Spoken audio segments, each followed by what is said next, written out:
Sebuah rekaman ramai dibicarakan warganet di media sosial Telegram pada Rabu 24 April 2024. Dalam cuplikan tersebut memperlihatkan kerja tempur Brigade Senapan Bermotor ke-36 Kubu Rusia di kawasan pemukiman. Pertahanan angkatan bersenjata Ukraina terus terancam. Tak ada hari yang dilewati militer Ukraina tanpa serangan Rusia. Terbukti dalam rekaman, ledakan demi ledakan terjadi di titik pertahanan Ukraina. Tidak hanya satu, namun ada lebih dari 3 posisi Ukraina yang berhasil diledakkan militer Rusia.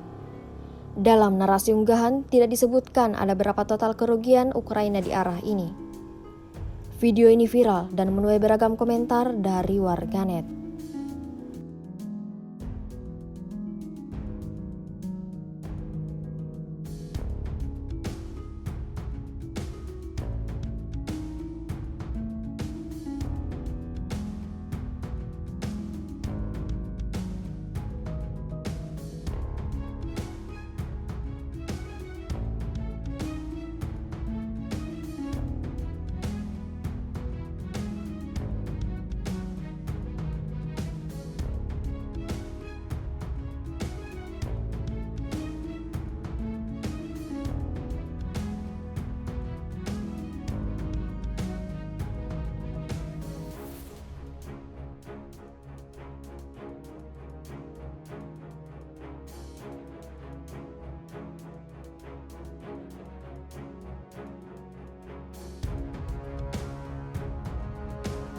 Download Tribun X sekarang, menghadirkan lokal menjadi Indonesia.